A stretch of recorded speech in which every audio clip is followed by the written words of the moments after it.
নমস্কার। সুখের সৃষ্টি চ্যানেলে সকলকে স্বাগত। আশা করি সকলে ভালো আছেন, সুখে আছেন, আনন্দে আছেন, একে অপরের পাশে আছেন। আজকের শুভ দীপাবলির সবাইকে জানাই শুভেচ্ছা এবং অভিনন্দন। আজকের এই দীপাবলির শুভ দিনে মায়ের সামনের যে মঙ্গল দ্বীপ প্রজ্বলিত করা হয়, সেই মঙ্গল দ্বীপের আলো সবার মধ্যে ছড়িয়ে পড়ুক।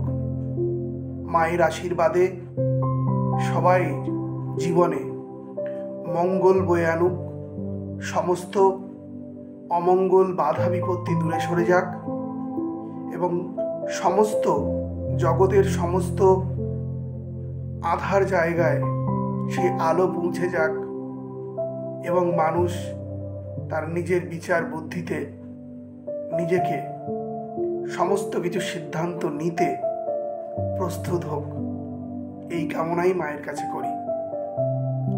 দীপাবলির এই বিশেষ নিবেদন আমার কালী কথা। চলো সকল কাজে যাই গো মোরা কালী কালী বলে, সফল হবেই আমরা তবে পড়ব না আর রসানলে। ও তার কালো রূপের মায়াকাশে রবি শশী দোলে, তারই কথায় বিশ্ব চলে কভু যায় গো রসাতলে। চলো সকল কাজে যাই গো মোরা কালী কালী বলে।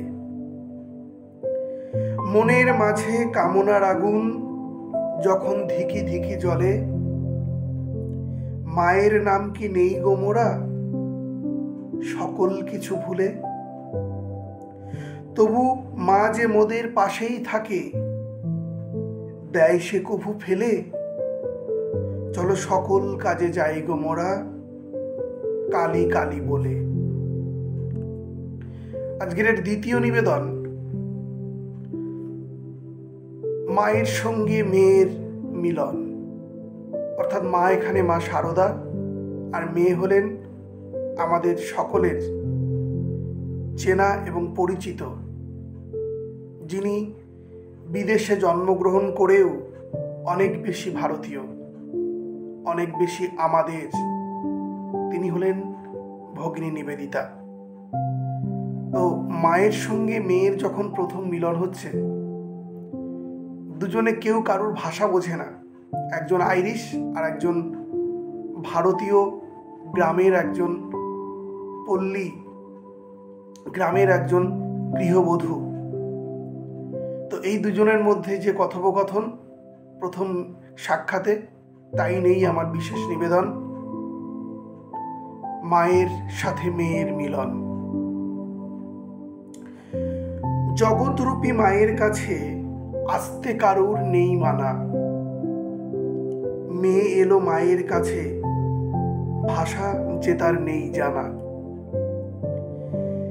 এসেছে সে বিদেশ থেকে যাতে সে বিজাতি, মায়ের কাছে সবাই সমান, হোক ফরাসি হোক বিলেতি। সবাই ডাকে মা মা বলে, পায় যে অপার করুণা। মেয়ে এলো মায়ের কাছে ভাষা যে তার নেই জানা। ছেলের ডাকে মেয়ে এলো, ছেলে বলতে এখানে স্বামীজিকে বলা হয়েছে। ছেলের ডাকে মেয়ে এলো, নিবেদিতা নামটি পেল। এমন হবে এটাই বুঝি ছিল মায়ের সব জানা। মেয়ে এলো মায়ের কাছে ভাষা যে তার নেই জানা। ছিল যে তার অগাধ শিক্ষা, এলো তবু করতে ভিক্ষা। ছিনিয়ে নিতে স্বাধীনতা, এখানে দেশের স্বাধীনতার কথা বলছি। ছিনিয়ে নিতে স্বাধীনতা, ছিল না তার তুলনা। মেয়ে এলো মায়ের কাছে ভাষা যে তার নেই জানা। নমস্কার, সকলে ভালো থাকবেন, ভালো ভাববেন আর শব্দবাজি একদম কেউ ফাটাবেন না, এতে পরিবেশের ক্ষতি হয়, সেটা আমরা সবাই জানি।